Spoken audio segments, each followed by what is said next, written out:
Imagine एक ऐसी power जिसे तुम किसी की भी बॉडी में घुस के 5 सेकंड्स के लिए उसे जैसे चाहे वैसे कंट्रोल कर सको। इस एनिमे का मेन कैरेक्टर यू ऐसी ही एक पावर हासिल कर लेता है। यू एक नॉर्मल हाई स्कूल स्टूडेंट है जिसने सालों पहले अपने पेरेंट्स को खो दिया और अभी वो अपनी छोटी बहन आयुमी के साथ रहता है। उसके पास एक ऐसी सुपर नेचुरल एबिलिटी है जिससे वो बस किसी भी इंसान के बारे में सोच के ही उसकी पूरी बॉडी कंट्रोल कर सकता है। लेकिन साथ ही इस पावर का एक डिसएडवांटेज भी है। यू किसी भी इंसान की बॉडी के ऊपर सिर्फ और सिर्फ 5 सेकंड्स के लिए कंट्रोल पा सकता है और इन 5 सेकंड्स के बीच उसकी खुद की बॉडी पूरी तरह से अनकॉन्शियस हो जाएगी। यू चाहे तो इस पावर से वो सारे काम कर सकता है जो किसी ने कभी सपने में भी नहीं सोचे होंगे और वो ऐसा करता भी है। हमेशा यू अपने स्कूल में टॉप करता है, वो भी बिना कुछ पढ़े। जब भी उसे एग्जाम देना होता, यू क्लास के टॉपर्स की बॉडी पे कंट्रोल पाके उनके सारे आंसर्स कॉपी करके खुद लिख लिया करता। लिटरली इसी पावर के साथ यू हर एक एग्जाम में टॉप करता है और उसे पूरे जापान की एक हाई रैंक प्रेस्टिजियस यूनिवर्सिटी में एडमिशन लेने का मौका भी मिलता है। यू को एक एंट्रेंस एग्जाम देना पड़ता है और हर बार की तरह इस बार भी उसने अपने पावर के दम पे ये एग्जाम निकाल लिया। लेकिन इस बार चीजें वैसे नहीं होती जैसा उसने सोचा था। उसी स्कूल के स्टूडेंट काउंसिल प्रेसिडेंट को उस पर शक हो जाता है और यू को ऑफिस में बुलाया जाता है क्योंकि उसके ऊपर चीटिंग करने का इल्जाम लगा है। तो ये है तुम्हारी आंसर शीट और तुम्हें इसमें काफी अच्छे मार्क्स भी मिले हैं। अगर तुम सच में इतने इंटेलिजेंट हो तो प्रूव करो, इसी क्वेश्चन पेपर को दोबारा सॉल्व करो। क्या बकवास है, मुझे खुद को प्रूव करने की क्या जरूरत। और यू ये कह के जाने लगता है। तो प्रेसिडेंट उसे कहता है कि सब प्रिंसिपल के कहने पर हो रहा है, अगर तुमने खुद को प्रूव नहीं किया तो निकाल दिए जाओगे। मजबूरी में यू को अब टेस्ट देना ही पड़ता है और क्योंकि उसे कुछ आता नहीं था तो उसने काउंसिल प्रेसिडेंट की बॉडी पे कंट्रोल लिया आंसर शीट देखने के लिए। लेकिन उस बंदे के हाथों में तो कुछ और ही होता है, जो देखिए गुस्से में यू पेपर ही फाड़ देता है। और ये सब करते हुए पीछे से एक लड़की यू को रिकॉर्ड कर रही थी और ये भी एक काउंसिल प्रेसिडेंट है लेकिन किसी और स्कूल से। और इस वक्त वो यू के बारे में सब जानती है क्योंकि काफी टाइम से तुम्हारी उस पर नजर रखी हुई थी कि वो किस तरह दूसरों की बॉडी पर कंट्रोल पाता है। क्या मजाक है, ये मैं थोड़ी ना हूँ। और पकड़े जाने के डर से यू गुस्से में वहां से भाग जाता है। तो लगता है कि अब मेरी बारी है। यू बचने के लिए बिना रुके बस भाग ही रहा होता है कि तभी आसपास बहुत सारी तोड़फोड़ होनी शुरू हो जाती है और कुछ देर बाद एकदम से ही वही चश्मे वाला लड़का उसके सामने आ गया और अगले ही सेकंड यू को हवा में उड़ा के दूर एक नदी में फेंक देता है। जिसके बाद जब यू पानी से बाहर आया तो वो लड़का उसके सामने ही खड़ा था। अबे ये था क्या? टेलीपोर्टेशन, मेरी पावर। मेरी स्पीड इतनी ज्यादा है कि मुझे भागते हुए कोई देख नहीं सकता, पर कई बार तो मैं खुद को भी ढंग से रोक नहीं पाता। हॉस्पिटल भी जाना पड़ा है मुझे इस एबिलिटी की वजह से।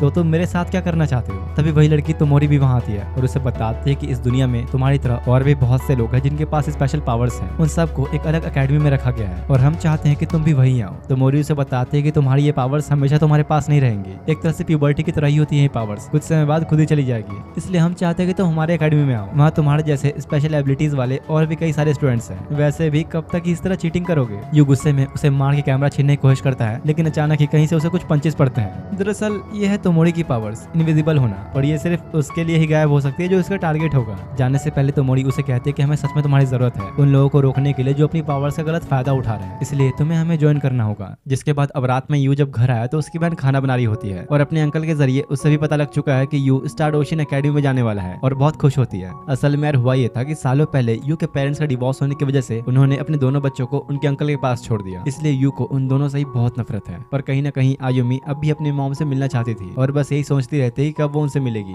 अगले दिन अब दोनों उस एकेडमी की तरफ से मिलने वाले एक नए अपार्टमेंट में शिफ्ट होते हैं। तोमोई और तकाजो भी उनकी हेल्प करने के लिए आए होते हैं और इसी बहाने तोमोई की आयुमी के साथ काफी अच्छी फ्रेंडशिप भी हो जाती है। काम खत्म होने पर वो लोग वापस चले जाते हैं और आयुमी यू से कहती है कि अगर हम दोनों का स्कूल पास में ही है तो क्यों ना हम दोनों साथ में चले। नहीं, हम ऐसा नहीं करने वाले, लोग इसे गलत समझेंगे। जिसके बाद अगली सुबह जब यू एकेडमी में आता है तो तोमोरी और वो चश्मे वाला लड़का तकाजो मिलता है। यू के पूछने पर वो बताते हैं कि ऐसा नहीं है कि यहाँ पर सबके पास ही पावर्स हैं। कुछ स्टूडेंट्स ने साइंस शो किया है एबिलिटीज होने का और कुछ के चांसेस है कि वो डेवलप कर सकते हैं। इस सबके सब यहाँ पर इसलिए लाए गए क्योंकि काफी टाइम पहले जिनके पास स्पेशल पावर्स हुआ करती थी उन पे एक्सपेरिमेंट्स हुआ करते थे। अगर गलती से भी कोई पकड़ा गया तो उसके साथ फिर क्या क्या होगा कोई भी नहीं जानता। यहाँ तक कि खुद तोमोरी का बड़ा भाई भी एक्सपोज होने की वजह से उन एक्सपेरिमेंट्स का शिकार हो चुका है। इसलिए ये एक नया सिस्टम बनाया गया है स्पेशल पावर्स वाले स्टूडेंट्स को प्रोटेक्ट करने के लिए। और यू को तोमोरी और तकाजो के साथ स्टूडेंट काउंसिल में रखा गया है जहाँ उनका मिशन है ऐसे लोगों को ढूंढना जिनके पास स्पेशल पावर्स हैं और उन्हें रोकना ताकि वो इन पावर्स का मिसयूज ना करें।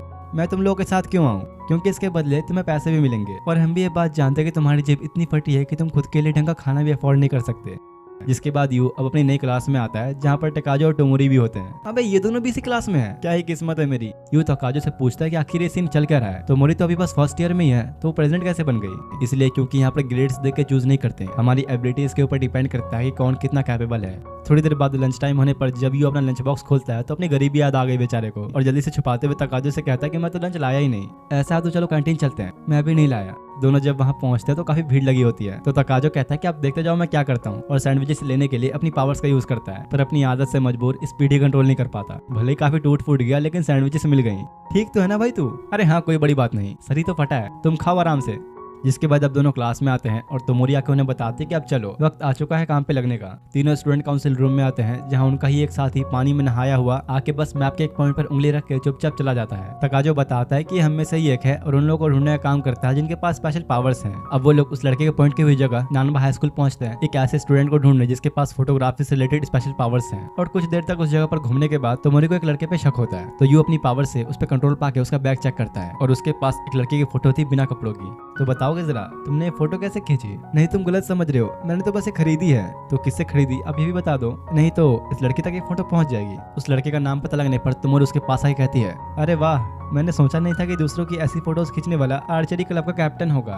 शुरू में तो लड़का बस झूठी बोल रहा होता कि उसके पास ऐसे कोई पावर्स नहीं है और उसने फोटोज नहीं खींची, पर क्योंकि तोमोरी के पास सारे सबूत थे तो कुछ बचा नहीं छुपाने को। और पूछने पर वो बताता है कि मुझे तो बस थोड़े पैसे कमाने थे, मेरी मॉम हॉस्पिटल में है और मुझे पैसों की काफी जरूरत है। वो लड़का तोमोरी की भी एक बिना कपड़ों की फोटो निकाल के उसे डराने की कोशिश करता है, लेकिन तभी यू ने उसकी बॉडी पे कंट्रोल लेकर तोमोरी को वो फोटो वापस कर दिया। तोमोरी उसे समझाती है कि अगर ऐसी तुम अपनी पावर्स का यूज करते रहे तो जल्द ही उन साइंटिस्ट के टेस्ट सब्जेक्ट बन जाओगे। साफ सीधा बोलो तो तुम्हारी पूरी लाइफ बर्बाद, पैसे अच्छे काम करके भी कमाए जा सकते हैं। और वो लड़का भी आखिर में बात मान ही लेता है। तो क्या तुम लोग हमेशा ऐसा ही काम करते हो? हाँ, ताकि किसी और का हाल मेरे भाई जैसा ना हो। तो ऐसा क्या हुआ था उसके साथ? मैं कुछ भी छुपाना नहीं चाहती, तो चाहो तो हम कल चल सकते हैं उसे देखने। जिसके बाद सुबह जब वो लोग जाने के लिए निकल रहे होते हैं तो तकाजो उनके साथ नहीं आता, सिर्फ यू और तोमोरी ही जाते हैं। और थोड़ी देर तक साथ घूमने के बाद तोमोरी उसे बताने लगती है कैसे सब शुरू हुआ। दरअसल हुआ ये था कि उसके भाई ने सबसे पहले एबिलिटी अवेकन की थी और उनके मॉम को भी ये बात अच्छे से पता थी। उसे सिंगिंग करने का काफी इंटरेस्ट था और जल्दी उसे एक बैंड के साथ परफॉर्म करने का मौका भी मिलने वाला था, लेकिन किसी वजह से उसकी मॉम ने उन दोनों का ही एक नए बोर्डिंग स्कूल में एडमिशन करा दिया। और तब से ही तोमोरी के साथ साथ उसके भाई के ऊपर भी एक्सपेरिमेंट्स होने शुरू हो गए और तोमोरी को अपने भाई से कभी मिलने का मौका भी नहीं दिया जाता। कुछ साइंटिस्ट उसे अपने फायदे के लिए यूज करने में लगे होते हैं और एक साल बाद काफी रिक्वेस्ट पर तोमोरी को उसके भाई से मिलने का मौका मिला, लेकिन अब बहुत देर हो चुकी थी। वो अपनी पूरी मेमोरीज खो चुका था। साथ ही उन साइंटिस्ट ने तोमोरी को भी कैद किया हुआ था अपने एक्सपेरिमेंट्स के लिए, पर किसी तरह अपने भाई के साथ वहां से भाग निकली। तो यू पूछता है कि आखिर कौन है वो जिसने तुम्हारे भाई की हेल्प की?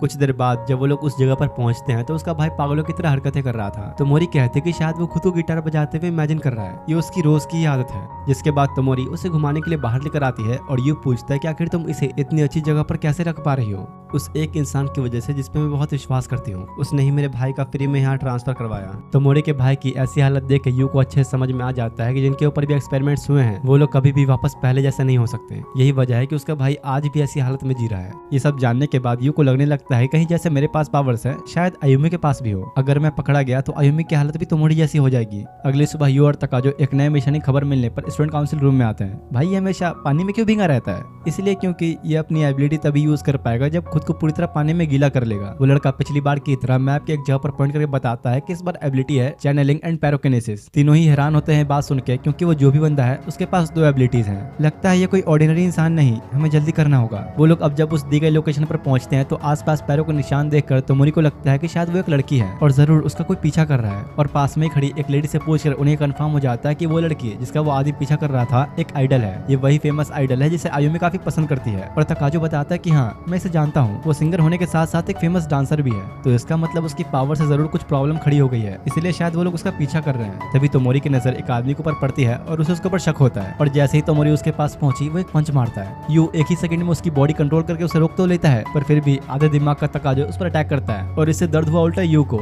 देखो, मैं बस अपने ऑर्डर्स फॉलो कर रहा था, मुझे कुछ नहीं पता। लगता है तुम्हें अपनी जान प्यारी नहीं है। मैं तो उस आदमी का नाम भी नहीं जानता, मैं तो बस निशिमोरी को ढूंढ रहा था। उसे इसके अलावा और कुछ पता था नहीं, तो वो उसे एक एम्बुलेंस से भेज देते हैं। तभी पीछे से एक लड़का जो कि सब छुप के देख रहा था वो उनसे आके पूछता है कि आखिर तुम लोग हो कौन और उसे कैसे हराया तुमने? तो तोमोरी उसे सारी बातें बताते हैं कि क्यों वो लोग निशिमोरी को ढूंढ रहे हैं। जो सुन के शो उन्हें अपने साथ साथ चलने के लिए कहता है और तीनों को एक क्लब में लेकर आता है जहाँ वही आइडल यूसा के साथ एक और लड़का मौजूद था। और शो उसे कहता है कि चिंता मत करो, इनके पास भी स्पेशल एबिलिटीज है। जिसके बाद कुछ समय तक यूसा से बात करने के बाद तोमोरी को समझ में आता है कि ये लड़की किसी भी मरे हुए इंसान को अपनी बॉडी में ला सकती है। इसका रियल नेम है यूसा और कोई मीसा नाम की लड़की इसकी बॉडी में आती रहती है। हाँ, हम जानते हैं मीसा इसकी बड़ी बहन थी जिसकी डेथ 6 महीने पहले एक एक्सीडेंट में हो गई थी। तभी मीसा एकदम से उसकी बॉडी में आ जाती है और उन दोनों पे गुस्सा होते हैं कि वो सबको ये बातें क्यों बता रहे हैं। मीसा का बिहेवियर यूसा से बिल्कुल ही अपोजिट होता है और गुस्से में आसपास अपनी एबिलिटी से आग लगा देती है और फिर उसने बुझा भी दिया। तो मोरी को समझ में आता है कि यूसा खुद से मीसा को अपनी बॉडी में नहीं बुलाती, वो बस अपने आप आ जाती है। यूसा की एबिलिटी है मरे हुए को अपनी बॉडी में लाना और मीसा अपनी एबिलिटी से कहीं भी आग लगा सकती है। इसलिए तोमोरी और बाकियों को लग रहा था कि यूसा के पास दो एबिलिटीज हैं। उन लोगों से थोड़ी देर तक और बातचीत करने पर उन्हें समझ में आता है कि वो लोग जो यूसा के पीछे पड़े हैं बस एक फोन की वजह से, जो कि एक काफी बड़े प्रोड्यूसर का है और यूसा एक दिन गलती से इसे ले आई थी। इस फोन के अंदर कुछ ऐसा है जिससे प्रोड्यूसर बुरी तरह एक्सपोज हो सकता है, तो इसका मतलब अगर तुम ये फोन वापस भी कर दो तो भी सेफ नहीं, और अगर ये पुलिस को दे दिया तो यूसा को इंडस्ट्री से निकाल दिया जाएगा। थोड़ा बहुत सोच विचार करने के बाद तोमोरी मीसा से कहती है कि अगर तुम सही में अपनी बहन को बचाना चाहती हो तो मिलकर एक साथ काम करना होगा। तोमोरी के पास उनसे निपटने का एक बहुत ही अच्छा प्लान होता है और उसी प्रोड्यूसर को कॉल करके फोन वापस लेने के लिए बुलाती है। रात में अब जब वो आता है तो मीसा के साथ रहने वाले वो दो लड़के फायर प्रूफ सूट पहनकर चुपके से उसके दो गार्ड्स की जगह पे खड़े हो जाते हैं। यूसा उसे फोन वापस लेके सब कुछ रफा दफा करने के लिए कहती है, लेकिन जैसा कि उसने सोचा था वो प्रोड्यूसर उसे इंडस्ट्री से बाहर निकालना चाहता था। तो प्लान के मुताबिक मीसा उसकी बॉडी में आके उसे डराने के लिए अपने ही उन दोनों साथियों को जला देती है जो कि फायर प्रूफ सूट पहनकर उसके गार्ड्स की जगह पे खड़े थे। ये कैसे हुआ? तुम यूसा ही हो ना? यू और तोमोरी भी छुप के अपनी एबिलिटीज का यूज करते हैं और उसे लग रहा था कि ये सब यूसा कर रही है और बुरी तरह डर जाता है। इस बार तो मैं तुम्हें छोड़ रही हूँ, अगली बार से अगर तुमने ऐसा कुछ करने की कोशिश भी की तो जिंदा नहीं बचोगे। और वो अपना फोन लेकर जल्दी से वहाँ से भाग जाता है। शायद अगली बार से वो हमें परेशान नहीं करेगा। हाँ, लेकिन अभी भी यूसा के ऊपर काफी खतरा है। अगर किसी और को तुम्हारी इन पावर्स के बारे में पता लग गया तो बहुत बुरा हो सकता है, इसलिए मैं चाहती हूँ कि तुम हमारी एकेडमी में आ जाओ, स्टूडेंट काउंसिल को ज्वाइन कर लो। शो इस बात के पहले तो खिलाफ होता है, लेकिन अभी यूसा के पास इससे अच्छा और कोई ऑप्शन नहीं है तो उसे जाना ही होगा। तो मोरी और बाकियों के जाने के बाद यही पता लगता है कि शो असल में मीसा को पसंद करता है और जब मीसा का एक्सीडेंट हुआ था तो वो उसके साथ ही बाइक पे बैठी हुई थी, इसलिए आज भी शो ऐसा ही सोचता है कि मीसा की जान उसकी वजह से गई है। रात में यू घर आता है और उसकी बहन यूसा का ही शो देख रही होती है क्योंकि आयुमी यूसा की बिल्कुल तगड़ी वाली पंखी है, और जब उसे ये पता लगता है कल यूसा स्टार ओशन एकेडमी ज्वाइन करने वाली है तो कुछ ज्यादा ही एक्साइटेड हो जाते हैं उससे मिलने के लिए। और अगर तुम लोग ये जानते हो कि नाक से खून निकलने का मतलब क्या होता है तो ठीक है, वरना मैं तो नहीं बताने वाला। अगली सुबह स्कूल में हर जगह एक खबर फैल गई थी कि यूसा आज ज्वाइन करने वाली है, और जब उसने आके सबको अपना इंट्रोडक्शन दिया तो लड़के तो बिल्कुल ही पागल हो जाते हैं। सब के सब बस किसी तरह उससे फ्रेंडशिप करने की कोशिश में लग जाते हैं। साथ ही अब यूसा ने स्टूडेंट काउंसिल भी ज्वाइन कर लिया था और ऐसे ही कुछ दिन बीतते हैं जहाँ चारों नए नए एबिलिटीज वाले लोगों को अकेडमी में ज्वाइन करवाते हैं। लेकिन एक दिन क्लास में यू देखता है कि कुछ लड़कियां तोमोरी को पकड़कर कहीं पे ले जा रही हैं। तकाजो उसे कहता है कि तुम इस बारे में नहीं जानो तो अच्छा है, और वो ऐसा इसलिए कह रहा है क्योंकि वो लड़कियां तोमोरी को मारने के लिए ले गई थी और यू ये सब देख लेता है। तुम ठीक तो हो ना? तुम तो सब देख ही रहे थे, क्या लगता है तुम्हें? जिसके बाद अब वो सब स्टूडेंट काउंसिल रूम में इकट्ठा होते हैं जहाँ उनका साथी बताता है कि इस बार एबिलिटी है फ्लाइंग, और ये जो कोई भी है तो मुझे इसके बारे में पहले से जानती है क्योंकि कुछ टाइम पहले किसी को पहाड़ों पे उड़ते हुए देखा गया था। तो ऐसा हो सकता है कि अभी वो वहाँ पर उड़ने की ट्रेनिंग कर रहा है, और उसे ढूंढने के लिए तोमोरी का प्लान था उस पहाड़ पे जाकर रुकना जब तक कि वो बंदा मिल न जाए, और वो ऐसा करते भी है। बोरिया बिस्तर बांध के सबको वहीं लेके पहुंच जाती है। यू को यकीन नहीं होता कि तोमोरी सही में सीरियस है, यहाँ रहने का पूरा इंतजाम करके आई है। जिसके बाद थोड़ी देर तक उन पहाड़ों में भटकने के बाद वो लोग अपनी लोकेशन पर पहुंचते हैं, और अपने टेंट्स लगाने के बाद यू आयुमी को कॉल करके बता देता है कि वो आज घर नहीं आ पाएगा। जल्द ही अब रात होने वाली थी तो वो लोग खाना बनाने में लग जाते हैं और मीसा लाइटर बनने का काम कर रही होती है। ऐसे ही इंतजार करते करते उनको पूरा एक दिन बीत जाता है, और अगली रात यू तोमोरी से कहता है कल तो मंडे है ना, हमें स्कूल भी तो जाना होगा। नहीं, मैंने कहा था ना कि जब तक वो लड़का हमें नहीं मिल जाता हम यहाँ से नहीं जाने वाले। अरे पर कम से कम मुझे तो जाने दो, आयुमी अकेली है घर पे। पर तोमोरी फिर भी नहीं मानती। इसके बाद अगली सुबह ये लोग उठकर भुट्टा खा रहे होते हैं कि तभी एक बंदा आगे उसे पूछता है कि आखिर तुम लोग हो कौन और यहाँ क्यों आए हो? अरे वो हम लोग अपने घर से भाग आए हैं तो सोचा कि यहाँ कैंप लगा लें। तो मतलब तुम सब यही रहने का प्लान कर रहे हो? उसकी बातों से तोमोरी को समझ में आ जाता है कि वही स्पेशल पावर वाला बंदा है, और उसे समझाती है कि अब और छुपाए कोई फायदा नहीं, मैंने सब कुछ रिकॉर्ड कर लिया। जो देख के वो लड़का तोमोरी से कैमरा लेने के लिए नीचे उतरता है, लेकिन नीचे एक बड़ा सा गड्ढा था जिससे बाहर निकलने के लिए उसे अपनी पावर यूज करनी ही पड़ती है। और क्योंकि अब तोमोरी ने ये भी रिकॉर्ड कर लिया तो वो गुस्से में कैमरा छीन लेता है। वो उड़ के भागने की कोशिश कर रहा था कि तभी यूज की बॉडी में आ जाता है, पर हवा में खुद को कंट्रोल न कर पाने की वजह से एकदम से नीचे गिर जाता है। तोमोरी उसके पास आके समझाती है कि देखो ठीक तुम्हारी तरह हम सबके पास भी एबिलिटीज हैं, पर तुम्हें शायद ये अंदाजा भी नहीं कि अगर तुम्हारी ये एबिलिटी किसी ने देख ली तो तुम्हारे साथ क्या क्या हो सकता है। तोमोरी उसे सारी बातें समझाती है तो वो लड़का कहता है कि मेरा बस हमेशा सपना था कि मैं आसमान में उड़ सकूं, और वो भी अब पूरा हो चुका है। तो अब अगर मेरी ये एबिलिटी चली भी जाए तो मुझे कोई फर्क नहीं पड़ता, और वो मान जाता है कि अब से वो ये पावर यूज नहीं करेगा। तो काम खत्म हो जाने पर रात में यू घर आता है, और आज आयुमी ने बिना किसी बकवास सॉस से खाना बनाया था जो उसे इतना पसंद आता है कि उसका दिल गार्डन गार्डन ही हो गया, क्योंकि रोज यातों को वही घिसा पिटा अजीब से सॉस में लिपटा हुआ खाना मिलता था। आयुमी को थोड़ी खांसियां आती है तो ये पूछता है कि तुम ठीक तो हो ना, तबीयत खराब लग रही है तुम्हारी? हाँ मैं ठीक हूँ, पर वैसे मुझे तुम्हें कुछ बताना था। आज क्लास में मुझे एक लड़के ने प्रपोज किया। क्या? फिर तुमने क्या किया? मैंने तो मना ही कर दिया। जो सुन के यू को राहत मिलती है, पर आयुमी की तबीयत अभी कुछ ठीक नहीं लग रही थी तो वो उसे चेक करता है, और उसे थोड़ा फीवर आया हुआ था तो यू आराम करने के लिए सुला देता है। और अगले दिन तक ये फीवर कम होने के बजाय और बढ़ गया था, तो यू उसे कहते हैं कि आज तुम स्कूल मत जाना, घर पर ही रेस्ट करना। जिसके बाद आयुमी का स्कूल दिखाया जाता है जहाँ पर उसके टीचर अटेंडेंस ले रहे थे, लेकिन वो आज एब्सेंट थी, और कुछ बच्चे उसी की सीट की तरफ देख के सोच रहे होते हैं कि भला ये आज आए क्यों नहीं। इधर स्टूडेंट काउंसिल रूम में हर बार की तरह वो बंदा आके एक लोकेशन पॉइंट करते हुए कहता है इस बार एबिलिटी है डिस्ट्रक्शन। अब ये क्या है यार, रोज कुछ नई एबिलिटी सुनने को मिलती है। ये जो कोई भी है हमारे अपार्टमेंट के कॉम्प्लेक्स में ही है। क्या ये अजीब नहीं कि अपार्टमेंट में कोई स्पेशल एबिलिटी वाला बंदा मौजूद है? कोई बड़े इंसान के पास तो ये पावर्स हो नहीं सकती, तो शायद वो कोई स्टूडेंट है जो बीमार होने की वजह से घर पर आराम कर रहा है। और ये सुनकर यू एकदम से ही शॉक हो जाता है। तो मोरी समझ जाती है कुछ तो गड़बड़ है। तो यू बता देता है कि आज आयुमी भी बीमार होने की वजह से घर पर ही रेस्ट कर रही है। तो इसका मतलब ये कि आयुमी ने ही वो पावर्स अवेकन कर ली हैं। इसलिए वो लोग डिसाइड करते हैं कि वो जाके चेक करेंगे कि क्या सच में आयुमी के पास ये पावर्स आई हैं कि नहीं। यू सोचता है कि अगर हमारे साथ यूसा भी चले तो आयुमी बहुत खुश होगी, पर इसका कुछ करना पड़ेगा, नहीं तो यूसा के साथ साथ ये भी पीछे पड़ जाएगा। अरे वो क्या है, बाहर कबूतर। और जैसी तक जो बाहर देखता है तो मोरी उसे लात मार के नीचे फेंक देती है। अगर सर के बल ना गिरा हो तो हो सकता है जिंदा बच जाए। तीनों अब जाने से पहले आयुमी के लिए कुछ गिफ्ट्स खरीदते हैं, पर बेचारे गरीब के बच्चे के पास पैसे नहीं होते, तो मोरी ही उसके लिए पे कर देती है। लेकिन जो गिफ्ट यूसा ने आयुमी के लिए लिया था उसका प्राइस देख के दोनों की फट जाती है। अपार्टमेंट में आते ही यू यूसा को अपना चेहरा ढकने के लिए कहता है ताकि आयुमी ज्यादा एक्साइटेड ना हो जाए। ठीक है, तुम लोग अभी यहीं रुको, मैं उसे बुलाता हूँ। यू देखता है कि अंदर पहले से ही आयुमी के कुछ फ्रेंड्स आए हुए थे। वो लोग यू को अपना इंट्रोडक्शन देते हैं और उसे पता लगता है कि ये वही लड़का है जिसने आयुमी को प्रपोज किया था। लेकिन वो तीसरी लड़की काफी शांत थी, कुछ भी नहीं कहती। उन लोगों के जाने के बाद तोमोरी और यूसा जैसे ही अंदर आए आयुमी उसे पहचान लेती है और उसके नाक से खून के फव्वारे छूटने लगते हैं। थोड़ी देर तक एक साथ टाइम बिताने के बाद कुछ काम आने की वजह से यूसा चली जाती है और बाद में आयुमी को तोमोरी और यू को इस तरह बच्चों की तरह हरकतें करते हुए देख के शक होता है कि कहीं तुम दोनों डेट तो नहीं कर रहे। अरे नहीं, तुम्हारे भाई जैसे इंटेलिजेंट और स्मार्ट पर्सन के लिए मैं कभी परफेक्ट नहीं बन पाऊंगी। यू समझ जाता है कि तोमोरी उसका मजाक उड़ा रही है। थोड़ी देर बाद जब यू आयुमी को सुला देता है तो तोमोरी बाहर आके उसे कहती है, देखो अभी तक हमें कुछ पता नहीं चला, लेकिन ऐसी डिस्ट्रक्टिव एबिलिटी को हम नजरअंदाज नहीं कर सकते। अगर कल उसकी तबीयत ठीक भी हो जाए फिर भी घर पर ही रखना उसे। युवा के आयुमी से पूछता है कि आजकल में क्या तुमने कुछ अजीब एक्सपीरियंस किया है? तो वो उसे अपने एक सपने के बारे में बताती है जिसमें उसने जमीन के अंदर कुछ क्रैक्स आते हुए देखा था। यू समझ जाता है कि जरूर ये उसकी एबिलिटी से ही जुड़ा हुआ है और अगले दिन वो तोमोरी और तकाजो को भी आयुमी को उन सपनों के बारे में बताता है। अभी फिलहाल हमारे पास ज्यादा इन्फॉर्मेशन नहीं, तो रिस्क नहीं ले सकते, तुम उसे कल भी घर पर ही रुकने को कहना। पर अगले दिन तक आयुमी की तबीयत ठीक हो गई थी तो वो स्कूल जाने लगती है। यू उसे मना करता है कि नहीं, तुम आज नहीं जा सकती, तुम्हें घर पर ही रहना होगा। पर फिर यू के जाने के बाद वो चुपके से स्कूल जाने के लिए निकल जाती है। दूसरी तरफ यू लंच टाइम में तकाजो के साथ बैठ के कॉफी पी रहा होता है कि तभी उसे तोमोरी का कॉल आता है जो उसे बुला के बताते हैं कि आयुमी स्कूल में है। तुम्हारे जाते ही वो चुपके से भाग गई थी, हमें जल्दी उसके पास जाना होगा। इधर आयुमी के स्कूल में वही लड़का जिसने आयुमी को प्रपोज किया था उसके साथ लंच करने के लिए जिद कर रहा होता है। तो उनकी क्लास मॉनिटर आके उसे पकड़ लेती है और आयुमी से कहती है कि तुम जाओ, मैं इसे संभालती हूँ। बाहर यू और बाकी सब लोग स्कूल के अंदर जाने के लिए एक बड़ी सी फेंस को पार कर रहे होते हैं। तभी इधर आयुमी के सामने उसकी वही फ्रेंड आके खड़ी हो जाती है जो उससे मिलने आई थी घर पर। असल में ये लड़की ओइकावा को जिसने आयुमी को प्रपोज किया था उसे काफी पसंद करती थी, पर क्योंकि वो आयुमी को पसंद करता है तो उस पर काफी गुस्सा होती है और एक ब्लेड निकाल के मारने के लिए उसके पीछे भागने लग जाती है। किसी तरह बचने की कोशिश में आयुमी भागते भागते सीढ़ियों पे आके फंस जाती है और जैसे ही उसे मारने के लिए आगे बढ़ने लगी आयुमी जोर से चिल्लाने लग जाती है जिससे उसकी डिस्ट्रक्टिव एबिलिटी बाहर आ गई और आसपास का पूरा एरिया डिस्ट्रॉय होने लग जाता है। यू जैसे ही ये देखता है घबराते हुए आयुमी को ढूंढने लग जाता है, पर इस बीच एक बड़ी सी चट्टान उसके ऊपर ही गिर जाती है।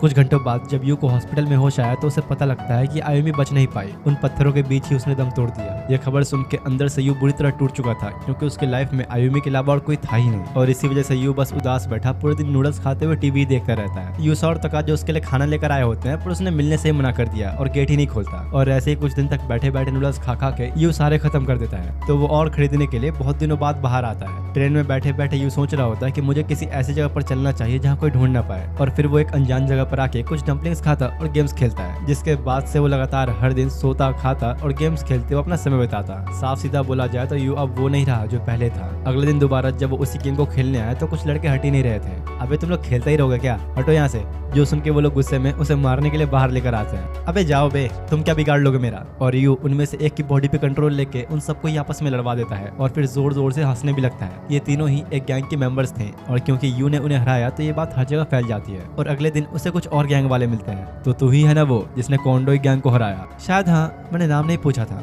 अच्छा तो चल देखते हैं कि तू क्या कर सकता है। और वो अपनी गैंग को उस पर अटैक करने को कहता है और पिछली बार की तरह ही यू उनकी बॉडी पे कंट्रोल लेकर थोड़ी देर में सबको धोते हुए उनके लीडर के पैरों में चाकू घुसा के अपने घुटनों पे ला देता है, जिसके बाद से उसने लगातार और भी कई सारी गैंग्स को हराया और वो भले ही चाहे कितने भी लोग हों यू को एक खरोच तक नहीं आती। ऐसे ही एक बंदे से लड़ते हुए यू को से मिलते हैं। वो उन्हें यूज करने ही जा रहा था कि तभी तोमोरी से उसे एक जोर की लात पड़ती है।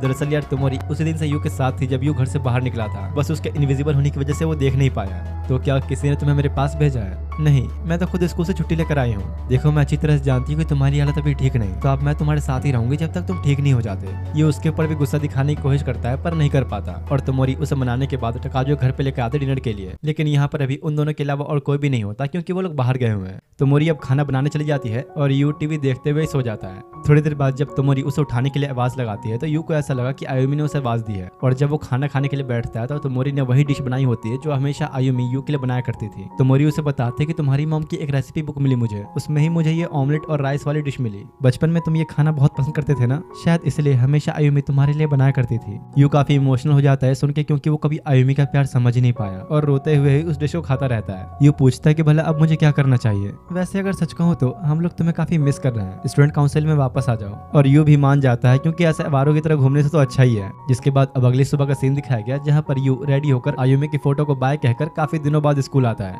अरे वाह वाह, देखो तो कौन आया है। और यूसा को इस तरह यू से बात करता है, क्लास के बाकी बच्चे गुस्सा हो रहे होते हैं कि भाई ये उससे क्यों बात कर रही है, और उन सब की आपस में थोड़ी बहुत मस्ती भी चलती है जिससे यू का मूड थोड़ा ठीक हो जाता है। लंच का टाइम होने पर अब जब यू कैफेटेरिया में आता है तो तकाजो ने उसके लिए पहले ही खाना लेकर रखा हुआ था। भाई इसे कहते हैं असली मर्द। सर फट गया, लेकिन क्या ही फर्क पड़ता है, दोनों बैठ के खाना खा ही रहे होते हैं कि तभी एकदम से तोमोरी का कॉल आता है और उन्हें इमरजेंसी का बहाना देते हुए जल्दी से ऑफिस में बुलाती है। तोमोरी उन्हें बताती कि आज कोई मिशन नहीं, मेरे पास 2 टिकट्स है जैंट कॉन्सर्ट की और मैं कल यहाँ जाना चाहती हूँ, तो आप बताओ कौन चलेगा मेरे साथ? यूसा को जाने में कोई इंटरेस्ट नहीं होता और तकाजो यूसा के अलावा और किसी का फैन नहीं, तो वो भी नहीं जाएगा। आखिर में बचता है यू, जिसका साफ मतलब ये कि यू तोमोरी के साथ डेट पे जाएगा। अगली सुबह अब यू जाने के लिए रेडी होने लगता है और काफी सारे कपड़े बदल बदल कर देख रहा होता है कि उस पे कौन सा सूट कर रहा है। जाने से पहले वो आयुमी की फोटो से बाय कहता है और तोमोरी से मिलने पहुंचता है, जहां वो दोनों अब कॉन्सर्ट की तरफ जाने लगते हैं। ये पूछता है कि इतनी जल्दी आने का क्या मतलब, अभी तो कॉन्सर्ट स्टार्ट भी नहीं हुआ होगा। दोनों के पास अभी काफी टाइम बचा था तो यू तोमोरी के साथ शॉपिंग करने चला जाता है, और थोड़ी देर तक घूमने फिरने के बाद जब वो लोग कॉन्सर्ट में पहुंचते हैं तो यू को काफी अजीब फीलिंग आती है। मुझे ऐसा क्यों लग रहा है कि मैंने पहले भी सुना है, पर मैं तो इसे पहली बार सुन रहा हूँ। तभी अचानक उसे पास्ट की कुछ मेमोरीज याद आने पर यू बहुत जोर से चिल्ला देता है।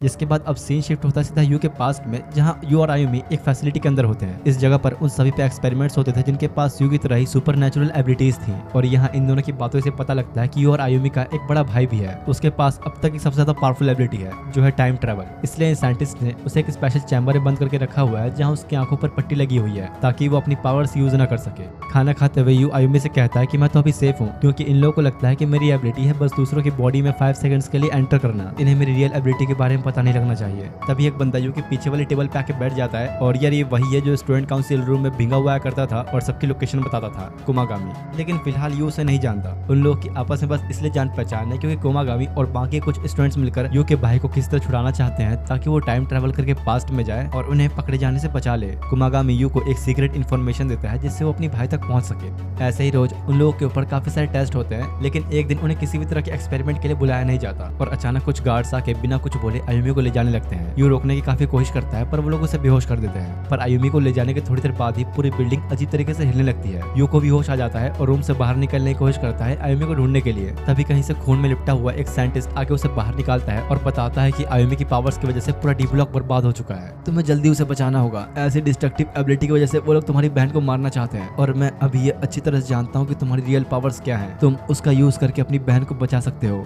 यू आप बिना टाइम वेस्ट किए सबसे पहले कुमागामी के प्लान के अनुसार उस बंदे की बॉडी में जाता है जिसके पास टेलीपैथी की पावर्स हैं, जिस वजह से अब खुद उसके पास भी टेलीपैथी की एबिलिटी आ जाती है। और यार यही है अपने यू की रियल पावर्स, वो दूसरों की बॉडी में जाके उन्हें कंट्रोल करने के साथ साथ उनकी एबिलिटी भी ले सकता है। टेलीपैथी की वजह से यू को अपने भाई की आवाज सुना देती है और उसकी लोकेशन का भी पता लग जाता है। लेकिन तभी अचानक ही आसपास एक अजीब सी गैस रिलीज होने लग जाती है। यू को समझ नहीं आता कि वो क्या करे, पर तभी उसका ही एक साथी शिचिनो आके यू से कहता है कि तुम जल्दी से मेरी एबिलिटी ले लो, यही हमारा आखिरी मौका है। यू भी ऐसा ही करता है और उसकी एबिलिटी लेकर दीवार पार करके दूसरी साइड चला गया, और उस तरफ कुछ गार्ड्स आके शिचिनो को जान से मार देते हैं। प्लीज तुम लोग मुझे माफ कर देना, तुम्हारी कुर्बानी जाया नहीं जाएगी, मेरा भाई सबको बचा सकता है। यू अब चलना शुरू करता है और काफी सारी दीवारों को पार करने के बाद फाइनली अपने भाई के पास पहुंच जाता है और जल्दी से उसकी आंखों पर लगी पट्टियां खोल देता है। मेरा काम बस यहीं तक था, बाकी सब तुम पे है मेरे भाई। और तभी गार्ड्स वहां आके यू को गोली मार देते हैं।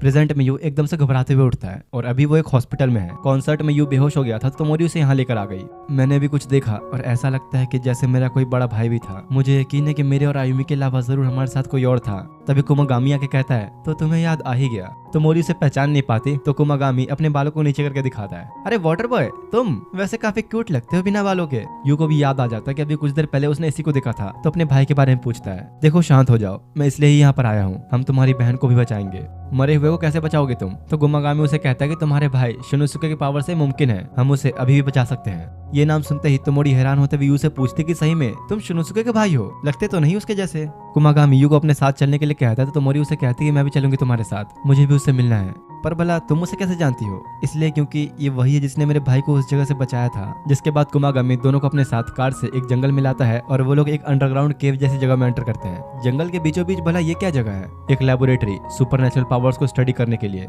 जिसके बाद फाइनली यू अपने बड़े भाई से मिलता है। गुमागामी बताता है कि यू को अभी तक वो सारी मेमोरीज याद नहीं है जो मिटाई गई थी, पर फिर भी थोड़ी बहुत याद आ गई है। शिनोसुके तोमोरी को ही पहचान लेता है और उससे पूछता है कि अब तुम कैसी हो, ठीक तो है ना तुम्हारा भाई?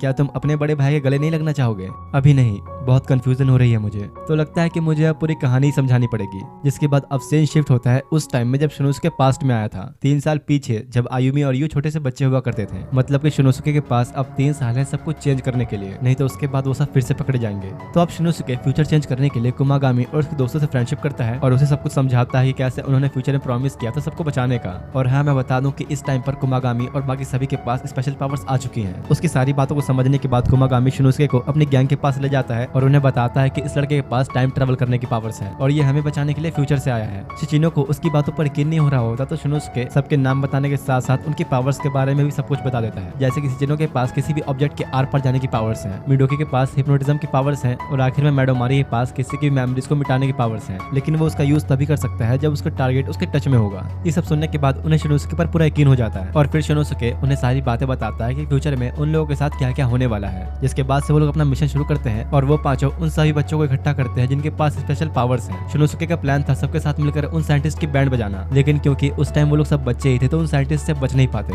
शिनोसुके ने कई बार ऐसे ही पास्ट में आकर सबको इकट्ठा करके उनसे फाइट करने की कोशिश की, पर फिर भी कुछ नहीं बदला। वो बार बार पास्ट में जाकर सबको बचाने के लिए कुछ न कुछ नए नए तरीके अपनाता है, लेकिन इसका कोई भी फायदा नहीं होता क्योंकि आखिर में रिजल्ट हर बार सेम ही निकलता है। और साथ ही इतना ज्यादा टाइम ट्रैवल करने की वजह से यू की आंखें कमजोर हो रही थी। अगर वो ऐसे ही बार बार टाइम ट्रैवल करता रहा तो बहुत जल्द अंधा हो जाएगा और फिर कभी भी अपनी पावर्स यूज नहीं कर पाएगा। शिनोसुके एक बार फिर से पास्ट में आता है जहाँ गुमागामी उसे समझाता है कि हम लोग उनसे जीत नहीं सकते, इससे अच्छा ये होगा कि हम इन सब बच्चों को कहीं पे छुपा दें। गुमागामी की इस बात पर जब शिनोसुके अच्छे सोचता है तो उसे एक आइडिया आता है और वो डिसाइड करता है कि हम एक स्कूल बनाएंगे जहाँ ये बच्चे पढ़ेंगे। ये पावर्स कुछ टाइम बाद तो खुद ब खुद चले ही जाएगी, तो हम उन सभी स्पेशल पावर्स वाले बच्चों को अपने स्कूल में रख के बचा सकते हैं। लेकिन ये करने के लिए एक बार फिर से शिनोसुके को पास्ट में जाना होगा और शायद ऐसा करने पर वो अपनी आंखों की रोशनी भी खो दे, पर फिर भी उसे करना तो था ही, तो अब दोबारा पास्ट में जाता है और फिर होता वही है जो उसने सोचा था। शिनोसुके ने अपनी आंखों की रोशनी खो दी, जिसके बाद वो सबके साथ मिलकर एक स्कूल ओपन करता है जहाँ स्पेशल पावर्स वाले सारे बच्चे रह सकते हैं और उसका ये प्लान काफी सक्सेसफुल भी हुआ। जिसके बाद फिर शिनोसुके गुमागामी से आयुमी और यू की सारी मेमोरीज मिटाने को कहता है, वरना अगर वो उनके साथ रहेगा तो ये सब चीजें ढंग से ऑपरेट नहीं कर पाएगा। इसलिए वो चाहता था कि आयुमी और यू उसे भूल जाएं और उससे दूर रहें। साथ ही शिनोसुके गुमागामी से एक बड़ी ऑर्गेनाइजेशन बनाने के लिए कहता है जिसके अंडर में जापान में और भी कई सारे स्कूल्स बनाए जाएंगे जहाँ स्पेशल एबिलिटीज वाले बच्चे फ्रीली रह सके। शिनोसुके चाहता था कि गुमागामी और उसके बाकी दोस्त सब सीक्रेटली ऑपरेट करें, तो गुमागामी अपनी आइडेंटिटी छुपाने के लिए चेहरे को बालों के नीचे ढक लेता है। और यार यही वजह थी कि हमेशा गुमागामी खुद को गीला करके रखता था ताकि उसका चेहरा हमेशा बालों के नीचे छुपा रहे। और फिर शिनोसुके की बात मानकर वो ऐसा ही करता है। मेडामोरी के जरिए यू और आयुमी की शिनोसुके से रिलेटेड सारी यादें मिटवा देता है और यही थी अब तक की पूरी कहानी।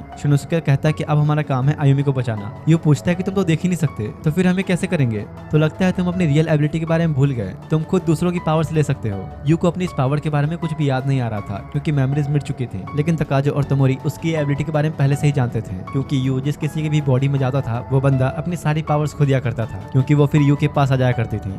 तो देखो ये होगा हमारा प्लान, तुम मेरी बॉडी में आके मेरी पावर्स ले लो और फिर पास्ट में जाके आयुमी के भी पावर्स ले लेना और उसे बचा लेना और मुझे ढूंढ के सब कुछ समझा देना। यू भी फिर ऐसा ही करता है। शिनोसुके की पावर्स लेकर पास्ट में उस दिन पे पहुंचता है जब आयुमी की पावर्स अवेकन होने वाली थी। ये वही दिन है जब गुमागामी उन्हें डिस्ट्रक्शन एबिलिटी यूजर के बारे में बताता है और यू इस बार खुद खड़ा होकर बोलता है कि ये पक्का आयुमी ही होगी, उसे कोल्ड है और वो घर पर रेस्ट कर रही है। और यू इस बार यूसा को ना लाते हुए सिर्फ तोमोरी के साथ आयुमी से मिलने आता है, जिसके बाद फिर वही सब चीजें रिपीट होती हैं जो पहले हुई थी। यू तोमोरी से पूछता है कि अगर मैं तुम्हें कहूँ कि मैं फ्यूचर से आया हूँ तो क्या तुम मुझ पे विश्वास करोगी? हाँ क्यों नहीं, मैं विश्वास कर लूंगी। तो यू अब उसे सारी बातें बता देता है कि कैसे आयुमी की डेथ होने वाली है उसी के स्कूल में। तुम्हें चिंता करने की कोई बात नहीं, स्टूडेंट काउंसिल तुम्हारी पूरी हेल्प करेगा। रात में जब आयुमी सो रही होती है तो यू उसकी बॉडी में जाके उसकी सारी पावर्स ले लेता है और उसके ठीक 2 दिन बाद जिस दिन आयुमी की डेथ होने वाली थी तोमोरी, यूसा और तकाजो तीनों आते हैं मिशन को अंजाम देने के लिए। और तकाजो टीचर के भेष में होता है ताकि उसे कोई पहचान न सके। यू स्कूल के अंदर जाके एक कबर्ड के अंदर छुप के बैठ जाता है और उन तीनों के आने का कोई भी फायदा नहीं होता क्योंकि तोमोरी और यूसा कुछ स्टूडेंट्स के बीच फंस जाते जाते हैं और तकाजो को एक असली टीचर पकड़ लेता है और पिछली बार की तरह सब चीजें रिपीट होती हैं। वो लड़की आयुमी को मारने के लिए फिर से ब्लेड निकालती है और उसे भगाकर पिछली बार की तरह फिर से उस जगह पर लेकर आती है जहाँ पर रास्ता बंद था। जैसे ही वो उसे मारने के लिए आगे बढ़ती है, यू वहाँ आ जाता है और आयुमी की पावर्स का यूज करके उसे डरा देता है ताकि वो फिर से कभी ऐसा कुछ करने की कोशिश न करे, जिसका मतलब कि फाइनली आयुमी अब बच गई। यू अब उसे लेकर घर जाने लगा और काफी खुश होता है। तभी रास्ते में कुमागामी और मिडोकी उसके सामने आ जाते हैं। तो तुम आ ही गए, क्या मतलब तुम मुझे पहले से जानते हो? समझ गया, चलो मेरे साथ। जिसके बाद कुमागामी उन दोनों को शनुस्के के पास लेकर आता है और यू आयुमी से कहता है कि शायद तुम इसे नहीं जानती, लेकिन ये है हमारा बड़ा भाई। आयुमी और शनुस्के दोनों थोड़े कंफ्यूज होते हैं कि भाई इसे सब कैसे पता। तो फिर यू उन्हें बैठ के सारी बातें समझाता है कि वो किस तरह, कैसे और क्यों पास्ट में आया। तो शनुस्के कहता है कि अगर अब तुम ये सब जान ही गए हो तो तुम्हें ये भी जान लेना चाहिए कि हमारा मकसद क्या है। और फिर वो दोनों को एक लेबोरेटरी में लेकर आता है जहाँ पर वही साइंटिस्ट था जिसने पास्ट में यू की हेल्प की थी। इस जगह पर सारे साइंटिस्ट और रिसर्चर्स मिलकर एक वैक्सीन बना रहे हैं ताकि स्पेशल पावर्स वाले लोगों को ठीक किया जा सके। वो बूढ़ा साइंटिस्ट बताता है कि ये पावर्स एक बीमारी की तरह ही है जिसके लिए वैक्सीन बनाना बहुत जरूरी है, इससे पहले कि ये पूरी दुनिया में फैल जाए। वो एक कॉमेट शार्लेट के बारे में बताता है जो हर 75 सालों में बस एक बार धरती के करीब आता है, लेकिन पता नहीं क्यों उसके साथ साथ एक मिस्टीरियस डस्ट भी धरती पर आती है और जो भी इसे इनहेल करता है वो ऐसे स्पेशल पावर्स डेवलप कर लेता है। तो इसका मतलब इसी वजह से हमारे पास ये पावर्स हैं। हाँ, और इसलिए हम इसकी वैक्सीन बना रहे हैं जिससे अगर किसी के पास भी पावर्स मिले तो हमारे पास उसका सॉल्यूशन हो। जापान में इसका प्रोडक्शन ऑलरेडी स्टार्ट हो चुका है। हाँ, जापान सेफ है, लेकिन इसका मतलब ये नहीं कि बाकी देशों में कुछ नहीं हो रहा। वहाँ तो उल्टा स्पेशल पावर्स वाले बच्चों को बेरहमी से मारा जा रहा है। अगर ऐसा ही चलता रहा तो एक दिन वो सब मिलके इस वर्ल्ड को तबाह कर देंगे। तो अब जब तक ये वैक्सीन बन नहीं जाती तुम दोनों को यहीं रहना होगा। और फिर शनुस्के आयुमी को बाकी सबसे मिलाता है और बताता है कि अब से यहीं पर रहेगी और स्कूल भेजने के बजाय खुद ही उसे पढ़ाने लग जाता है। दूसरी तरफ कुमागामी को एक नया एबिलिटी यूजर के बारे में पता लगता है और वो खुद ही उसे ढूंढने निकल गया। और जाने के लिए जब वो कार में बैठा तो उसका ड्राइवर फुरोकी काफी घबरा रहा होता है और उसे किसी और रास्ते में ले जाने लगता है। प्लीज मुझे माफ कर देना, मुझे तुम्हें कहीं और ले जाना होगा, मेरी फैमिली उन लोगों के कब्जे में है। कुमागामी को समझ नहीं आता कि आखिर ये क्या कह रहा है, पर फिर भी वो ज्यादा कुछ ना सोचते हुए फुरोकी के साथ उस जगह पर पहुंचता है। उसके सामने कुछ फॉरेनर्स खड़े होते हैं और फुरोकी का काम कुमागामी को बस यहाँ पर लाना था तो वापस चला जाता है। तभी उनमें से एक बंदा आकर कुमागामी को मार के बेहोश कर देता है और उसके बाद जब कुमागामी आंखें खोलता है तो उन लोगों ने उसे एक चेयर पे बांध रखा था। उन फॉरेनर्स का प्लान था कुमागामी को टॉर्चर करके उसके सारे दोस्तों के बारे में जानकारी निकालना। कुमागामी शुरू में तो उनसे कहता कि मैं तुम्हें कुछ भी नहीं बताने वाला, पर इतना टॉर्चर होने की वजह से उसके पास और कोई रास्ता नहीं बचता और शनुस्के से माफी मांगता है सबके बारे में बताने के लिए। कुमागामी से तोमोरी का पता निकलवा कर वो लोग जाकर उसे ही पकड़ लेते हैं और शनुस्के को कॉल करके बताते हैं कि हमारे पास तुम्हारे दोनों दोस्त कुमागामी और तोमोरी हैं, अगर वापस चाहिए तो यू को हमारे पास लेकर आ जाओ। हम लोग ये सब कुछ बहुत पहले से प्लान करते आ रहे हैं, तो अगर तुमने पास में जाने की कोशिश की और हमारा प्लान फेल हुआ तो हम सब कुछ समझ जाएंगे और तुम्हारे दोस्त फुरोकी की फैमिली नहीं बचेगी। शनुस्के जल्दी से फुरोकी को कॉल करके पूछता है कि आखिर ये सब चल क्या रहा है, तुम्हारी फैमिली कहाँ है और ये लोग प्लानिंग कब से कर रहे हैं? जब से हमने एकेडमी बनाने का सोचा था तब से ही। शनुस्के अब जल्दी से बात अपने बाकी दोस्तों को बताते हुए कहता है गलती मेरी ही थी, मैं जानता था कि फुरोकी की फैमिली भी है पर फिर भी मैंने उसे ज्वाइन करने दिया। उन सब के पास अब यू को भेजने के अलावा और कोई दूसरा रास्ता नहीं होता। तो शनुस्के अब यू को सारी बातें बताता है और कहता है कि तुम्हें वहां जाकर उनकी एबिलिटीज लेनी होगी और क्योंकि वो लोग तुम्हें जिंदा पकड़ना चाहते हैं तो मारेंगे नहीं। अगर कुछ भी गड़बड़ हुई तो तुम पास्ट में इसी टाइम में वापस चले आना। यू बहुत परेशान हो जाता है कि मैं भला ये सब कैसे करूंगा, जिससे आयुमी वाली डिस्ट्रक्टिव एबिलिटी बाहर आने लगती है। शनुस्के समझाता है कि अब सब तुम्हारे ऊपर ही है, तुम्हें ये करना ही होगा। इसके बाद फुरोकी यू को उसी जगह पर लेकर आता है जहाँ पर दो लोग उसका ऑलरेडी इंतजार कर रहे थे और अपने वादे के मुताबिक फुरोकी को उस अपार्टमेंट की चाबी दे देता है जहाँ पर अभी उसकी फैमिली है। यू उन दोनों की बॉडी में जाकर चेक करता है तो उसे ना ही कोई वेपन और ना ही कोई एबिलिटी मिलती है और इससे पहले कि अब यू कुछ सोच पाता है कि उसे क्या करना चाहिए, एक लड़की ऊपर से आके उसकी आंख में चाकू मार देती है और यू अब चाह के भी पास्ट में वापस नहीं जा सकता। साथ ही वो अपनी डिस्ट्रक्टिव एबिलिटी भी यूज नहीं कर सकता क्योंकि कुमागामी और तोमोरी बेसमेंट में ही है। वो लड़की यू के कुछ करने से पहले फिर से उस पर चाकू मारती है जिससे वो अपना कंट्रोल खो देता है और यू की डिस्ट्रक्टिव एबिलिटी बाहर आ गई। धीरे धीरे आसपास सब कुछ टूटना शुरू हो गया और देखते ही देखते पूरी बिल्डिंग डिस्ट्रॉय हो जाती है। शनुस्के और बाकी लोग दूर से सब देख रहे थे और बिल्डिंग के टूटते ही जल्दी से उसके पास आके यू को ढूंढते हैं जो कि अभी जिंदा था और उठा के एक सेफ जगह पे ले जाते हैं। तभी शनुस्के की नजर कुमागामी के ऊपर पड़ती है जहाँ बड़े बड़े रॉड्स उसके आर पार हो गए थे। उसने खुद की जान देके तोमोरी को बचा लिया था और कुमागामी को इस तरह देख के शनुस्के अंदर से बिल्कुल ही टूट जाता है। जिसके बाद अगले सीन में यू की आंखें खुलती है जहाँ वो इस वक्त एक हॉस्पिटल में है। उसे फिर से अब वही सब चीजें याद आने लगती है और काफी घबरा जाता है। तो सिचिनो उसे एक इंजेक्शन दे देता है और बताता है कि 2 दिन हो गए तुम्हारी सर्जरी को, तुम 2 दिनों से बेहोश पड़े थे। तभी मेडोमारी और मिडोकी भी वहाँ आते हैं और तब यू को पता लगता है कि कुमागामी ने तोमोरी की जान बचा ली पर वो खुद को नहीं बचा पाया। ये सब तुम्हारी गलती है, तुम्हारा खुद के ऊपर कंट्रोल नहीं था और जान उसकी गई। हाँ तुम सही हो, ये मेरी ही गलती है। तो क्या ये सब हमारे साथ हमेशा होगा? फिलहाल तो हमने उन फॉरेनर्स की मेमोरीज मिटा दी हैं, पर क्या पता है फ्यूचर में तुम्हारे पीछे कोई और पड़ जाए। तीनों जाने लगते हैं और यू उनसे शिनोसुके के बारे में पूछता है और शिचिनो को इससे बहुत ही गुस्सा आता है। तो दोनों उसे रोकते हुए बताते हैं कि कुमागामी तुम्हारे भाई का एक बहुत ही अच्छा दोस्त था, इसी वजह से वो अब काफी उदास है और अंदर से टूट चुका है। जिसके बाद आयुमी, तकाजो और यूसा उससे मिलने आते हैं और तब यू को आयुमी से पता लगता है कि आज उसका बर्थडे है। उसे खुद ही ये बात याद नहीं थी और फिर यू शिनोसुके से मिलने आता है, जहाँ उसके भाई की हालत अभी वैसी ही हो गई है जैसी आयुमी के जाने पर खुद यू की हो गई थी। अब जल्द ही दूसरी कंट्रीज के टेररिस्ट जापान में आएंगे। अब तो हमारे साथ कुमागामी भी नहीं, पता नहीं हमारा क्या होगा। और यू भी उसकी बातों को जवाब नहीं दे पाता। जिसके बाद वो जब अपने रूम में आता है तो तोमोरी भी वहीं होती है। उसके पूछने पर यू बताता है कि आगे और भी लोग जापान में मेरे पीछे आएंगे और मैं किसी को भी खोना नहीं चाहता। काश मेरे पास कोई रास्ता होता इन सबको रोकने का। हाँ, वैसे एक रास्ता तो है। तुम्हारे भाई की लैब में साइंटिस्ट ने फ्यूचर के लिए वैक्सीन बना ली है, तो अगर तुम चाहो तो ये सब एक बार में खत्म कर सकते हो, लेकिन इसके लिए तुम्हें पूरे वर्ल्ड के हर एक इंसान की एबिलिटी लेनी होगी। ये काफी रिस्की भी होगा। क्या होगा जब हजारों लोगों की एबिलिटीज तुम्हारे अंदर समा जाएंगी? शायद तुम एक मॉन्स्टर भी बन जाओ। तुम ऐसी पावर हासिल कर लोगे जो पूरी ह्यूमन एग्जिस्टेंस को खत्म कर सकता है, लेकिन इसमें बहुत ही खतरा है। तुम्हें नहीं करना चाहिए। मैं तैयार हूँ, अगर इससे हमारी जिंदगी नॉर्मल हो सकती है तो मैं करूंगा। हाँ, पर तुम इसमें अपनी जान भी खो सकते हो। यू फिर भी इसके लिए रेडी होता है और कहता है कि अगर यही एक तरीका है तुम्हें और बाकी सबको बचाने का तो मैं तैयार हूँ, क्योंकि मैं तुमसे प्यार करता हूँ। इसका क्या मतलब? रोमांटिक वे में तो नहीं बोल रहे? तो यू कहता है हाँ, क्यों, क्या हुआ? यार मैंने ऐसा क्या कर दिया जो तुम्हें मुझसे प्यार हो गया? तो मोरी उससे उसके प्यार को एक्सप्लेन करने के लिए कहती है, तो ये उस पर चिल्लाता है कि बेवकूफ हो क्या, प्यार को कौन एक्सप्लेन करता है? ठीक है, तो चलो मैं तुम्हारा वेट करूंगी। अगर तुमने सबको बचा लिया और अपनी बात पे फिर भी टिके रहे तो हम अच्छे कपल बन सकते हैं। तो ये उसे प्रॉमिस करता है, हाँ मैं जरूर वापस आऊंगा। जिसके बाद वो इस प्लान के बारे में शिनोसुके को भी बताता है, तो वो मना करते हुए कहता है कि ये इम्पॉसिबल है, तुम ये नहीं कर सकते। पर हम इस तरह हाथ पे हाथ धरे तो नहीं बैठ सकते ना। अगर ऐसा चलता रहा तो इसका मतलब कुमागामी की जान की कोई कीमत नहीं। शिनोसुके को अब जब ये समझ में आता है कि वो सीरियस है और सही में करना चाहता है, तो वो लोग आपस में बैठ के डिस्कस करने लगते हैं कि उन लोगों को कैसे ढूंढा जाए जिनके पास पावर्स हैं। मुझे ऐसा लगता है कि कुमागामी की तरह ही जरूर दूसरी कंट्रीज में भी ऐसे लोग होंगे जिनके पास स्पेशल पावर्स वाले लोगों को ढूंढने की एबिलिटी होगी। तो यू, अब तुम्हें हर एक कंट्री में जाना होगा, जापान को हम पे छोड़ दो। और फिर वो लोग ऐसा ही करते हैं। यू जाने से पहले तकाजो और मीसा से मिलता है, जो उसे बेस्ट ऑफ लक कहने आए थे, और यू फिर उनके भी पावर्स ले लेता है। साथ ही अब क्योंकि यू ने यूसा से उसकी पावर्स ले ली, तो अब मीसा उसकी बॉडी में नहीं आ सकती। इसलिए मीसा ने अपनी बहन के लिए एक लेटर लिखा था, जो पढ़ के यूसा काफी इमोशनल हो जाती है कि उसकी बहन उसी की बॉडी में रहते हुए भी आज तक उससे मिल नहीं पाई। अब रात में यू सामान पैक करके निकल ही रहा होता है कि तभी तोमोरी मिलने आती है, और उसने यू के लिए एक छोटी सी बुक बनाई थी जिसमें बाहर की कंट्रीज में यूज होने वाले सारे इंपॉर्टेंट वर्ड्स लिखे थे। और यू को न चाहते हुए भी दिल में पत्थर रख के अपने जाने मन को बाय कहना ही पड़ता है। सबसे पहले अब वो पहुंचता है सिंगापुर और एक बंदे से एबिलिटी यूजर्स की इन्फॉर्मेशन बाय करता है। मुझे लगा ही था ये काम नहीं करेगा। इन लोगों तक पहुंचने के लिए मुझे किसी सर्च एबिलिटी वाले को ढूंढना ही पड़ेगा। जिसके बाद वो उस बंदे के लीडर के पास जाता है और उसकी एबिलिटी लेकर तोमोरी की दी गई गाइड बुक को यूज करते हुए थोड़ा डरा के सर्च एबिलिटी वाले यूजर का पता निकालता है। और फिर अगले सीन में यू जाके उसकी एबिलिटी भी ले लेता है। इसके बाद से ही अब यू का पूरा वर्ल्ड टूर शुरू हो गया, जहाँ वो अलग अलग देशों के शहरों में जाकर बारी बारी हर किसी की एबिलिटीज लेने लग जाता है। धीरे धीरे ऐसे करते करते हर जगह अब यू के बारे में खबर फैल चुकी थी कि कोई लड़का सबकी एबिलिटीज चुरा रहा है। टाइम बीतने के साथ सबकी एबिलिटीज लेते लेते यू के पास अब एक ऐसी पावर भी आ गई जिससे उसे रात में सोने की कोई जरूरत नहीं, और वो हर कुछ दिन में शिनोसुके को कॉल करके उसे सारी अपडेट देता रहता है कि वो अब तक किस किस कंट्रीज में जा चुका है। और हाँ, ये वर्ल्ड टूर करते करते भाई अपना इंडिया भी पहुंचता है, पर उसके एंट्री करते ही भर भर के गोलियां बरसाई जाती हैं। लेकिन यू पे अब इतनी पावर्स आ चुकी थी कि वो 100 लोगों से भी एक साथ लड़ सकता है, तो वो उन्हें इजिली हरा देता है। और तो और उसे साउथ इंडिया में हीलिंग एबिलिटी वाली भी लड़की मिलती है। भले वो इस पावर को एक अच्छे काम के लिए यूज कर रही थी, लेकिन यू को अपना मिशन पूरा करने के लिए उसकी पावर्स भी लेनी ही पड़ती है।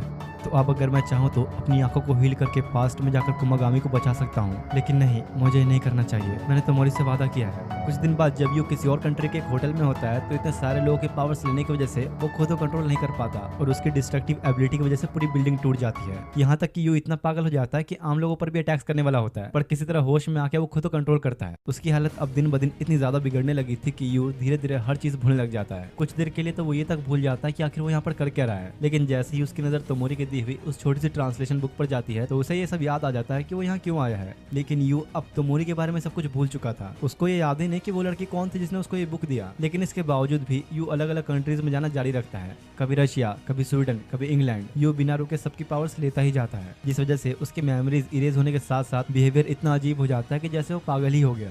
एरिजोना के रेगिस्तानों में यू कुछ लोगों को उठाकर ले जा रहा होता है, पर वो इतना थक चुका था कि नीचे ही गिर जाता है। ये कैसी फीलिंग है? मेरे पास तो अब ऐसी ताकत आ चुकी है कि मैं चाहूँ तो पूरे वर्ल्ड में राज कर सकता सकता हूँ, कोई मुझे रोक नहीं सकता। यू की मेमोरीज मिटने के साथ उसका बिहेवियर भी पूरी तरह से चेंज हो रहा था, पर सिर्फ तोमोरी की दी गई वो बुक ही थी जिसने उसकी यादों को अब तक संभाल के रखा हुआ है। यू की ताकतें तो अब इतनी बढ़ जाती हैं कि लाइक वो एक इमॉर्टल बन चुका है, कोई भी उसे मार नहीं सकता। और फाइनली सबकी पावर्स लेने के बाद यू आखिर पहुंचता है बीजिंग, जहां अब उसे सिर्फ एक आखिरी शख्स की एबिलिटी लेनी है। और जो हालत हो गई है बेचारे की वो तो तुम देख ही सकते हो। उसे अकेले में देख के एक बंदा पीछे से उस पर तीर से अटैक करता है और यू इतना थक चुका था कि खुद को बचा भी नहीं पाता। तभी कहीं से एक लड़की उसकी हेल्प करने के लिए आ जाती है और सामने खड़ी हो जाती है यू को बचाने के लिए। अरे बच्चे, तुम्हें पता भी ये है कौन? चाहे जो भी हो, पर तुम इसे चोट नहीं पहुंचा सकते। वो लड़की सामने से हट ही नहीं रही होती है तो बंदा उस पर भी तीर चला देता है, पर यू उसे बचा लेता है। और यही है वो आखिरी लड़की जिसके पास स्पेशल एबिलिटी है। यू उसकी एबिलिटी भी लेकर उसे वापस जाने को कहता है, पर वो नहीं मानती। फिर भी यू उसे भेज ही देता है। आखिरकार ये काम खत्म हुआ, मुझे घर जाना चाहिए। और तभी वो बंदा मौका देख के दोबारा से को तीर मार देता है, जिससे वो नीचे गिर गया। लेकिन इतने में ही ऊपर से एक हेलीकॉप्टर आता है जिसमें शनुस्के अपने बाकी साथियों के साथ यू को लेने के लिए आया होता है। और फाइनली अब यू का काम खत्म हुआ। अगले सीन में उसे एक हॉस्पिटल में दिखाया जाता है जहाँ उसकी आंख खुलती है और तोमोरी उसके सामने ही बैठी थी। फाइनली तुम उठ गए, अपना वादा पूरा कर ही दिया तुमने। ये क्या कह रही हो? और तुम हो कौन? तोमोरी ये सुनकर थोड़ी शॉक होती है, पर फिर कहते हैं कि हाँ, ये तो होना ही था। तुम्हारे अंदर हजारों लोगों की एबिलिटीज जो थी। मेरा नाम है तोमोरी, तुम्हारी गर्लफ्रेंड, लेकिन मुझे तो तुम्हारे बारे में कुछ ऐसा याद नहीं। तो तोमोरी उसे फिर सब कुछ बताते हैं कि कैसे वो दोनों मिले थे और यू बाहरी कंट्रीज में क्यों गया था। और भले ही अभी यू को कुछ याद ना हो, पर फिर भी तोमोरी खुश थी कि वो वापस आ चुका है। और इसी हैप्पी एंडिंग के साथ ये एनीमे यहीं पर एंड होता है। बाकी तुम लोग को ये एनीमे कैसा लगा जरूर बताना। और हाँ यार, लाइक कर दिया करो, भले ही वीडियोस टाइम पे नहीं आती, पर फिर भी यार कर दिया करो। बाकी सब्सक्राइब करना मत भूलना। मिलते हैं नेक्स्ट वीडियो में, तब तक के लिए थैंक्स फॉर वॉचिंग।